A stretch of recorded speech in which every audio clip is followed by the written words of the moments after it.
Bonjour à tous, je m'appelle Bernard Alvin, alias Bernard le Taquin. Bernard le Taquin est devenu aujourd'hui Bernard le Provocateur. Très petit, en fait, on m'appelait Bernard le Taquin parce que j'avais cette habitude, en fait, d'aiguillonner tout le monde, de reprendre tout le monde pour les amuser. C'est quelque chose qui était en moi. Et puis donc finalement, j'ai pu découvrir au fil du temps que c'est quelque chose qui était vraiment très profond chez moi et que j'allais en faire un métier, en l'occurrence celui de provocateur. Provocateur donc en deux mots, en fait, le mot provocateur de provocation. Donc l'idée, c'est d'être au service de la vocation des personnes, et aussi provocateur au niveau de la méthode, l'idée d'aiguillonner les gens pour obtenir ce que je veux, c'est-à-dire amener les personnes à identifier leur vocation et à la mettre en pratique. Restez bien avec moi pendant ces quelques minutes, car à la fin de cette vidéo, je vous réserve une belle surprise. Je n'en dis pas plus, vous verrez vous-même.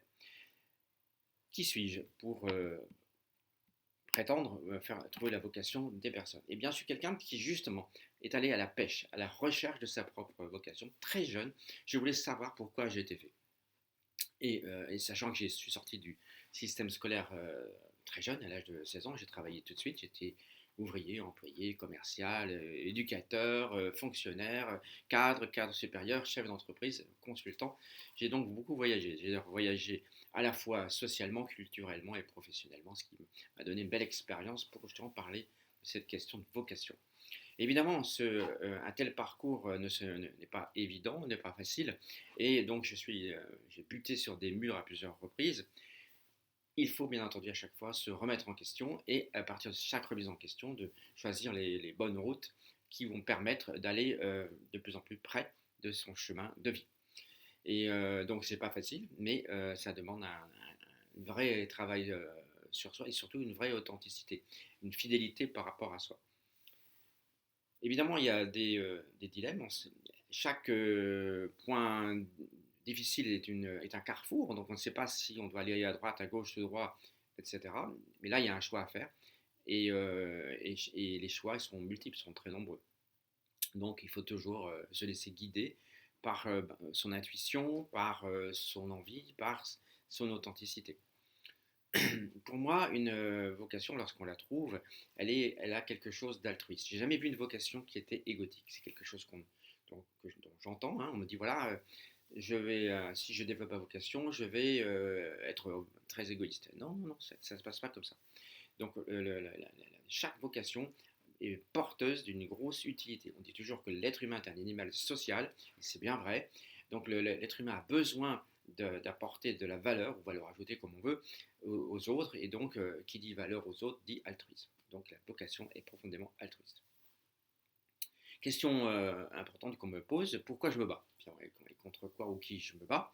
Eh bien, je me bats avant tout pour que chacun trouve sa vocation. Et je dirais, si ennemi il y a, c'est celui qui triche avec lui-même. J'ai beaucoup parlé d'authenticité depuis le début de cette vidéo, j'en parlerai encore beaucoup, car l'authenticité, c'est vraiment un point clé, c'est presque un moyen, une méthode aussi par rapport à ce type de travail. Il faut toujours rechercher, se remettre en question pour savoir suis-je bien authentique avec moi-même. Et on n'a jamais fini de parler de se poser cette question. C'est une question que je me pose régulièrement. Il n'y a pas de date limite. Le, pour faire ce travail, il faut avoir cette capacité d'aiguillonnage. D'ailleurs, je parlais de Bernard le taquin ou Bernard le provocateur. Eh bien, l'aiguillonnage.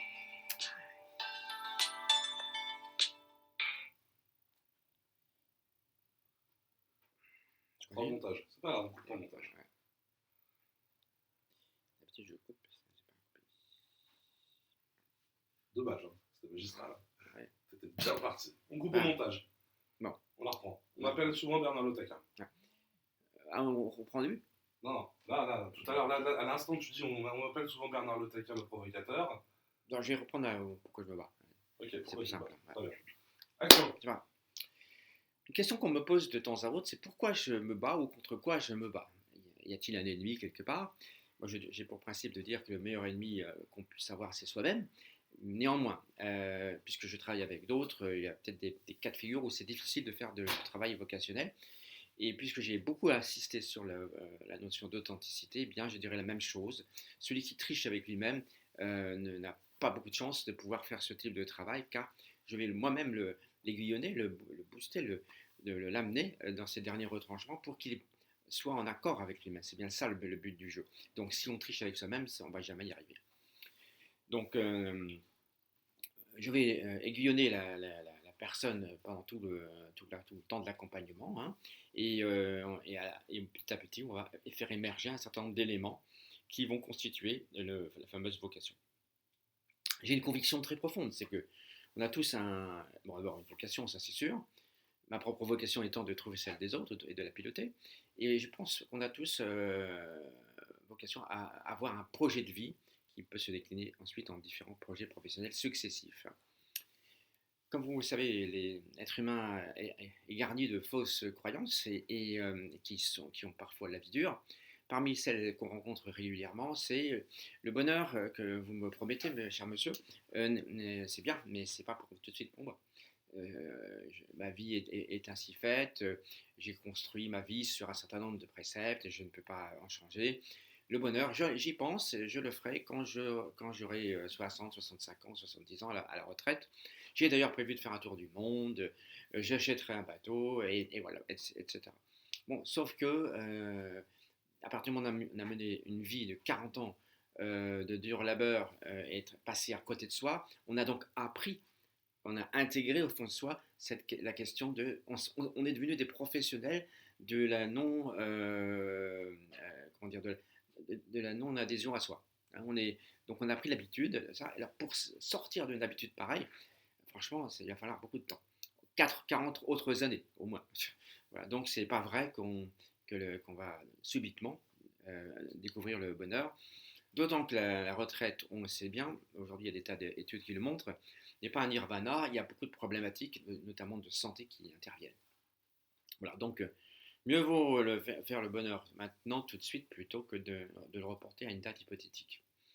Deuxième chose importante, c'est que je ne suis pas capable de changer. Pourquoi? Parce que ça fait 20 ans que je fais la même chose, que je fais le même métier, que j'ai la même vie. Même j'ai ma famille, j'ai un certain nombre de contraintes, de dettes, d'engagements, etc. Et donc, c'est vraiment pas le moment de changer quoi que ce soit, car je suis quelqu'un de responsable, je dois faire face à mes obligations. Eh bien, ça c'est facile, c'est un discours facile qui permet effectivement de, d'empêcher toute évolution. Donc, ceci évidemment c'est une fausse croyance parce que on a tous des contraintes dans la vie, moi j'ai les miennes, et comme vous le savez aussi très bien, quand on fait quelque chose de très motivant, les contraintes, on ne les voit pas. Elles sont là, mais on ne les voit pas. Donc ce n'est pas du tout la notion de contrainte qui va empêcher quelqu'un de se réaliser finalement. Autre chose que j'entends, c'est j'ai peur de faire face à ma destinée. Donc là, quand on parle de vocation, immédiatement les gens pensent, tiens, bon, je suis gérant d'une boutique financière, d'une société de gestion, et si je suis ma vocation, je peux peut-être devenir danseur étoile ou danseur de rap ou je ne sais trop quoi. Donc évidemment, les grands écarts comme ça, je n'y crois pas trop. À la marge, pourquoi pas, mais à la marge, quoi. Donc, et de plus, il y a une grande erreur, une grande confusion entre la vocation et le métier. Donc la vocation n'est pas un métier. Le métier est un sous-ensemble de la vocation. La vocation, c'est un sens profond qu'on donne à sa vie, à toute sa vie. Et c'est porteur de sens et de valeur. Hein, valeur ajoutée, valeur apportée aux autres. Donc ça, c'est une fausse croyance également, la peur de la destinée. L'être humain ne fonctionne pas avec des virages à 180 degrés. Hein, donc il y a une suite quand même. Bon. Maintenant, puisque vous m'avez fait le plaisir d'attendre jusque-là dans cette vidéo, je vais déjà vous délivrer 3 secrets qui me sont importants. Et j'en ai bien sûr toute une réserve si vous voulez savoir. Hein. Mais voilà 3 premiers. Et si vous y réfléchissez bien, vous verrez que ce n'est pas des choses inintéressantes et qu'il y a moyen de discuter de ça pendant longtemps. Première chose, la première orientation qu'on peut concocter est la bonne. Qu'est-ce que je veux dire par là? Eh bien, on va travailler ensemble, on va prendre une orientation. Je dis, tiens, je vais devenir, mon orientation favorite, c'est d'aller sur la Lune. Je vais donc être astronaute. Voilà. Très bien, moi je vais vous dire, d'accord, on y va. Donc on va faire un projet pour que vous deveniez astronaute. Évidemment, il est peu probable que ce projet aille au bout. Néanmoins, le fait d'avoir joué le jeu, on va nous amener à prendre conscience de pourquoi on ne peut pas devenir astronaute. Et à partir du moment où on sait pourquoi, eh bien, on va voir apparaître une deuxième branche, une deuxième voie, qui, elle, va être beaucoup plus juste déjà. Et ainsi, au bout de 3 itérations maximum, j'arrive en général à la bonne orientation. Donc, ça paraît assez fort comme idée, mais ça fonctionne. Et j'aurai l'occasion, bien sûr, de vous le montrer si on a l'occasion d'échanger ensemble. Je suis évidemment votre homme pour cela. Deuxième chose, deuxième secret que je voudrais vous donner et vous inviter à la réflexion, c'est l'intuition. L'intuition, c'est une intelligence qui est fort peu utilisée, en tout cas pas assez à mon sens. Et dans ce type de travail, elle est vraiment importante. Et donc, ça consiste à dire la première idée est la bonne. Donc, je vais vous demander, voyons, parlons de la vocation. La première idée qui vous viendra à l'esprit, on va dire que c'est la bonne. Et là aussi, on va la travailler et on verra que, quand bien même qu'on n'exploite pas tout, déjà, on va attirer beaucoup d'éléments de cette première intuition.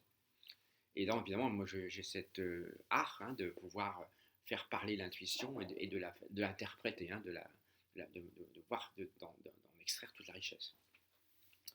Troisième secret fondamental, c'est ce que j'appelle l'intelligence relationnelle. À partir du moment où on est en phase avec soi-même, on peut être aussi plus facilement en phase avec les autres et créer une relation riche. L'être humain est profondément créatif, c'est une des grandes caractéristiques de l'être humain. Et en phase avec soi-même, on peut délivrer beaucoup plus de créativité et donc quelque part de l'intelligence. Et en interaction avec l'autre, à partir du moment où on est sur un fil où on est tous les deux en forte communication, on va produire une certaine intelligence qui va nous amener à exploiter le filon de la vocation de façon très élevée.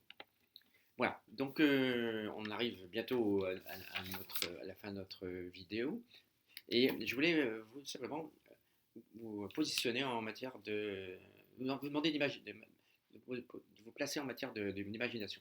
Si vous voulez bien, fermez les yeux une seconde et voyez-vous le matin en vous levant, vous partez au travail, vous avez une certaine fatigue car lutter contre soi est très fatigant.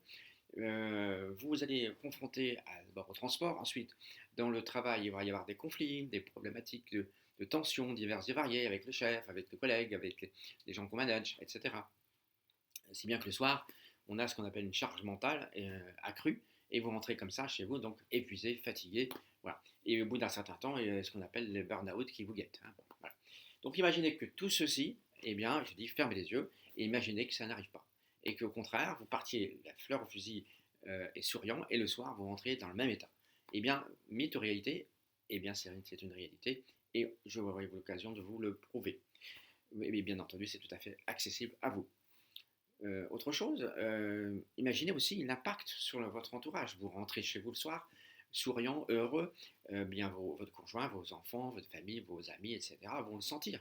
Et du coup, ça va créer des relations, entretenir des relations sympathiques, agréables. Donc ça a un impact très très net.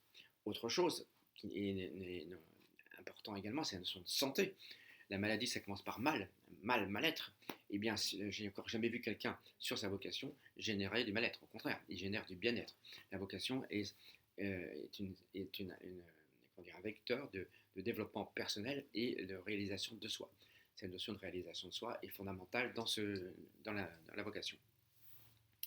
Voilà, au stade où on en est, j'aurais un souhait à formuler. Et je souhaite que ce souhait arrive à destination et vous impacte. Car vous êtes important pour moi. Voilà ce que je vous souhaite. Je souhaite que vous viviez très longtemps, très heureux, en bonne santé et en étant vous-même. Et pour cela, je vous propose cette question du management vocationnel qui est une arme absolue, si je peux dire, en tout cas un vecteur puissant qui va vous permettre tout cela. Sans plus attendre, suivez le guide, venez me rejoindre sur ce lien et on va poursuivre cet échange que j'espère très profond et très long. À très bientôt.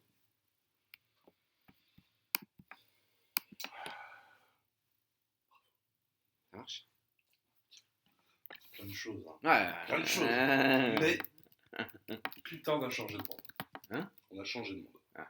Voilà. Donc, super.